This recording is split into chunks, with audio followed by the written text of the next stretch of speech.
दोस्तों इस वीडियो में आप देखने वाले हैं कक्षा 10 के मैथमेटिक्स के मॉडल पेपर के बारे में, जो कि यूपी बोर्ड ने जारी किया था। इसके 7वें प्रश्न की 7वें प्रश्न में 2 खंड होते हैं, दोनों करने होते हैं।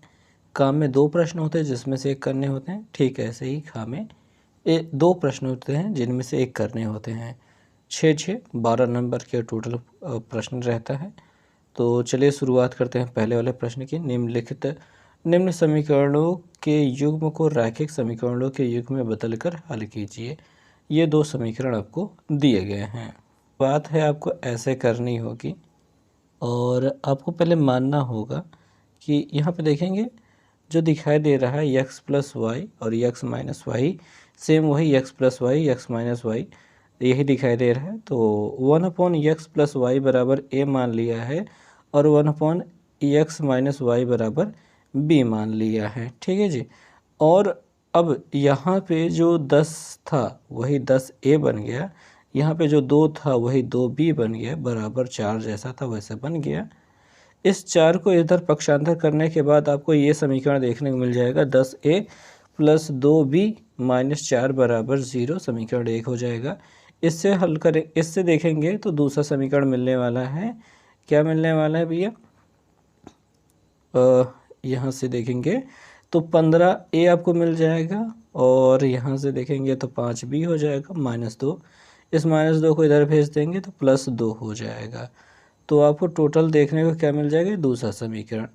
अब देखिए इन दोनों समीकरणों को हल करने के लिए हमने क्या किया है कि हमने ये 2 पंचे 10, 2 5 से गुणा कर दिया समीकरण 1 में और 2 से गुणा कर दिया समीकरण नंबर 2 में। यहाँ पे लिखा भी है कि समीकरण 1 में 5 से, समीकरण 2 में 2 से गुणा करने के बाद जो मिलता है वो समीकरण 3 और 4 के रूप में हमने यहाँ पे लिख दिया है।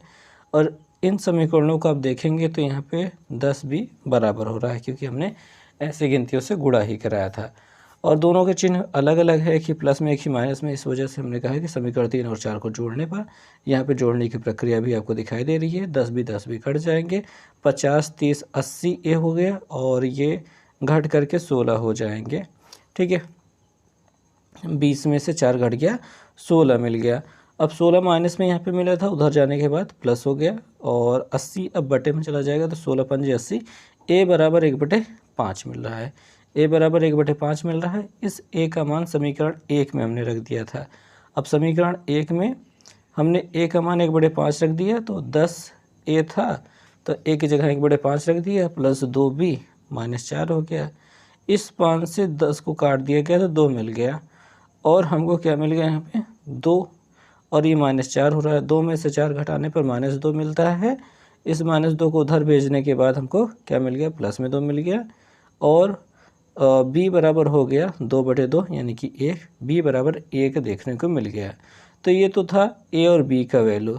अब देखिए a बराबर 1/5 मिला है, क्या मिला है? 1/5। b बराबर क्या मिला? 1। तो यहाँ पे ये जो हिस्सा दिखाई दे रहा है 1/x प्लस वाई बराबर a, तो वहाँ a की जगह पे 1/5 रख देना है। तो वही चीज़ को यहाँ पे हल किया गया है कि 1/x प्लस वाई बराबर 1/5 कर दिया, उलटने पर x प्लस वाई बराबर 5 हो गया। और यहाँ पे 1/x माइनस वाई बराबर 1 हो गया, इसको उलटने पर x माइनस वाई बराबर 1 हो गया, x माइनस वाई बराबर 1 हो गया। 2 समीकरण बन गए, इस समीकरण को 5, इस समीकरण को 6 कह दिया। अब यहाँ पे y प्लस माइनस में है, अगर इन दोनों समीकरणों को हम जोड़ देते हैं तो हमको x का मान मिल जाता है। तो यहाँ पे दोनों को समीकरणों को जोड़ा है हमने और यहाँ पे आप देख सकते हैं y कट गया है, 2x हो गया, 5 1 6 हो गया, 2 से काट दिया 3 मिल गया, यानी कि x बराबर 3 हो गया। अब यही x की वैल्यू हम समीकरण 1 में रख दें तो आपको क्या मिल जाएगा? 3 प्लस वाई बराबर 5 हो रहा है, 3 उधर जाके घट गया तो 2 मिल गया, y की वैल्यू हमको 2 देखने को मिल जा रही है। तो इस प्रकार इस प्रश्न का उत्तर मिल जा रहा है। प्रश्न है वो बहुत ही ज़्यादा महत्वपूर्ण हो जाता है भाई। ये है कि भाई इसमें सवाल में कहा है 3 वर्ष पूर्व रहमान की आयु जो भी थी वर्षों में उसका व्युत्क्रम, और अब से 5 वर्ष बाद उसकी आयु का व्युत्क्रम, इन दोनों का योगफल कितना है? 1/3 है। इसकी वर्तमान आयु ज्ञात कीजिए। देखिए जी, इस प्रश्न को हल करने के लिए बहुत आसान काम किया गया है। देखिए पहले तो रहमान की वर्तमान आयु मान ली, और ये 3 वर्ष पहले वाला जो रहमान की आयु थी उसका व्युत्क्रम यहाँ पे लिख लिया। पहले 3 वर्ष पहले मतलब यक्स अभी है 3 साल पहले, उसमें से 3 घटा दो, और इसका व्युत्क्रम करने का मतलब 1/, यही गिनती लिख दो, तो ये तो हो गया व्युत्क्रम। ठीक है जी। और 5 वर्ष बाद उसकी आयु का व्युत्क्रम, तो 5 वर्ष बाद उसकी आयु क्या होगी, अब ही यक्स का है 5 साल बाद, उसमें 5 जुड़ जाएगा, और उसका व्युत्क्रम के लिए 1/, लगा दो, मतलब 1 ऊपर लगा दो, बटे में इसको भेज दो। और इन दोनों का योगफल कितना कहा, 1/3 कहा, तो यहाँ पे 1/3 लिख दिया भैया, दोनों को जोड़कर 1/3 लिख दिया। और इनका योगफल, अब देखिए ये जो हिस्सा है इनका योगफल करना होगा। कैसे करना होगा भैया, इन दोनों का देखिए नीचे वाला जो हार दिखाई दे रहा है उनका एलसीएम लेना होगा। एलसीएम लेने का क्या मतलब है, सीधे सीधे गुणा करा दो भैया, एलसीएम हो गया इनका। ठीक है, गुणा करा दो, एलसीएम हो गया। तो यहाँ पे x-3 और x+5 लिख दिया है। तिरछा गुणा होकर के ये x+5 ऊपर चला गया, और ये x-3 यहाँ पे ऊपर चले गए। ये दोनों x जुड़ जाएंगे और 2x बनाएंगे। हालांकि हमने अगली लाइन का प्रयोग किया है उसके लिए, फिलहाल तो हमने ऊपर वाले केवल कोष्ठक हटाया है। और नीचे वाले इन दोनों का गुणा, ये x-3 x+5 को नीचे गुणा किया है, और बस इसी को अभी हल करने में समय लग रहा है।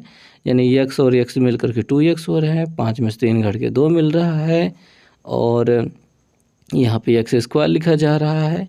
5x में से 3x घटा के 2x, और 15 को 15 लिख रहे हैं। अब तिरछा गुणा करने की बारी आ जाती है। ठीक है जी, तिरछा गुणा करेंगे, 3 से गुणा इसमें होगा और इसका गुणा 1 में होगा। 1 से गुणा होने पर कोई फ़र्क नहीं पड़ेगा, लेकिन 3 से गुणा होने पर 3 तो नहीं है। देखिए यहाँ पे 6x और 6 मिल जाएगा, बाकी ये पूरा जैसा है वैसे छाप लिया गया है।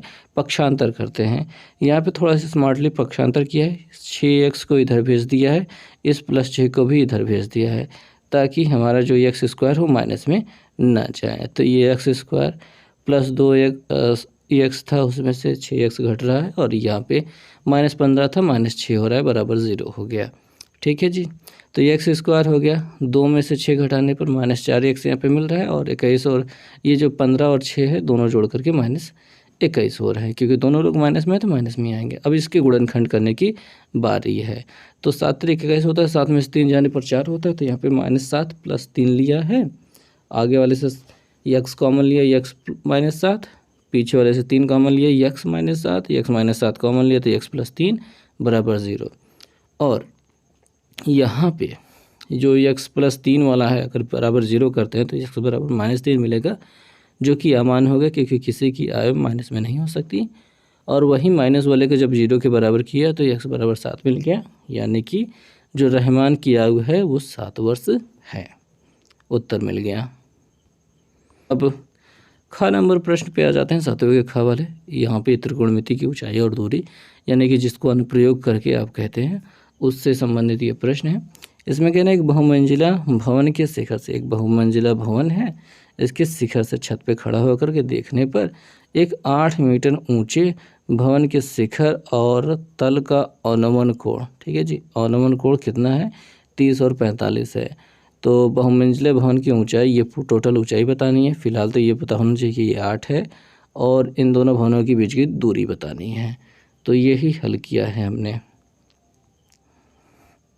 करने के लिए देखिए पहले तो चित्र आपको हमने बना के समझा ही दिया कि कैसे बनाना है। ठीक है जी, थोड़ी डिटेल ABCD आप लिख लीजिएगा, जैसा भी लिखा है, जैसा चित्र बनाया है, इतना सुंदर चित्र बनाना अति आवश्यक है।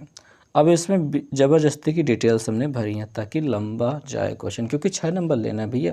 जब तक लंबा नहीं लिखोगे 6 नंबर मिलने लायक नहीं रहोगे। तो भवन AB की ऊंचाई 8 मीटर, अनुमान कोण, ये दोनों जो अनुमान कोण बने थे इन दोनों के नाम लिख लिए, 30 और 45 का मान रख दिया, और कह दिया यहाँ पे एक चीज़ मान लिया। क्या मानना था, ये आधार x, इसको भी x मानना था, वो चीज़ यहाँ पे लिखी है। और यहाँ पे DE, देखिए भाई बात ये है कि ये तो 8 आपको दिया गया है, उसके बराबर ये भी 8 रहेगा। DE की ज़रूरत पड़ती रहेगी, इसीलिए हमने इसे स्मॉल h मान लिया है। और यहाँ पे ये जो 8 है, ये दोनों बराबर 8 है, तो उसको यहाँ पे लिख लिया है कि AB बराबर CE जो है बराबर 8 मीटर है। अब यहाँ पे कुछ एकांतर कोण। क्या एकांतर कोण भैया, देखिए ध्यान दें कि सवाल में अनुवन कोण इसने कहा है, तो अनुवन कोण बना होना चाहिए, यानी ऊपर वाली लाइन होनी चाहिए, ये अनुवन कोण होना चाहिए। इसके बराबर ये वाला कोण है और इस 30 अंश के बराबर ये वाला कोण है, ये आपको दिखाना पड़ेगा। तो ये दिखा दिया है। इसमें क्या कहा कि भैया कि डी ई, यहाँ पे एफ डी ए बराबर डी ए ई, और ऐसे ही दूसरा वाला कोण 45 अंश का कर दिया है। अब शुरुआत करते हैं मेन वाला काम, और हमने 30 अंश वाले कोण त्रिभुज से काम शुरू किया है। चाहे जिस त्रिभुज से शुरू करें काम, आपका काम हो जाएगा। यहाँ पे लिखा है tan 30 बराबर लंब इतना बटे आधार इतना। सेम वही चीज़ को यहाँ पे लिखा है tan 30 बराबर डी ई अपॉन ई ए, और डी ई यहाँ वाले हिस्से को आपने एच माना था वो एच हो गया, और इसको एक्स माना था एक्स हो गया। खैर, और ये tan 30 कहाँ से है, वो कोड दिया गया था। tan 30 की जो वैल्यू है वो होती है 1/√3, वो लिख दिया गया, और इसकी वैल्यू है h, इसकी वैल्यू है x, वो जो कि मान के रखी तो वो लिख दिया गया। तिरछा गुणा कराया तो x बराबर h√3h मिल गया है, जिसको हमने पहला समीकरण कह दिया। एक त्रिभुज से काम हो चुका है, इस छोटे वाले त्रिभुज का काम खत्म हो गया, इसमें जितना निपटाना था निपटा लिया। अब आ रहे हैं इस बड़े से त्रिभुज को लेकर, जहाँ पे tan 45 बराबर लंब इतना है प्लस आधार बटे आधार इतना करना होगा। इसमें देखेंगे ये स्मॉल एस h प्लस 8 इन दोनों का योगफल रहने वाला है, तो वही चीज़ को यहाँ पे प्रयोग में किया गया है। लिखा है tan 45 बराबर D C upon B C, और डी सी जो है वो h प्लस 8 के बराबर थी, तो यहाँ पे h प्लस 8 मिल रही है बटे x तो थी ही, और यहाँ पे तिरछा गुणा कराने का क्या है कि x का 1 में गुणा कराया तो x बराबर h प्लस 8 मिल गया है। और पिछले वाले सूत्र में हमको x बराबर √3h मिला था, तो वही x की जगह पे यहाँ पे √3h रख दिया गया। इस x को इधर भेजा गया ताकि वो उधर जाके माइनस हो जाए, और यहाँ पे h कॉमन हो जाए। h कॉमन होने के बाद √3 - 1 मिलेगा, जो कि बटे में भेज दिया जाएगा, यानी h बराबर h 8/√3 - 1 यहाँ पे देखने को मिल जाता है, जो कि h की वैल्यू हो गई है। अब इस h की वैल्यू को हल करने के लिए आपको ध्यान देना ये होगा कि हर का परिमेयीकरण, हर में जो है अंडर रूट नहीं दिखाई देना चाहिए। तो अंडर रूट 3 माइनस 1 था, अंडर रूट 3 प्लस 1 से ऊपर नीचे गुणा कर दिया, और नीचे वाले का under root 3 square minus 1 square बराबर 3 माइनस 1 बराबर 2 मिल गया। ऊपर वाले में जैसा लिखा था 8 अंडर रूट 3 प्लस 1 क्वेश्चन में वैसा ही लिखते चले आए।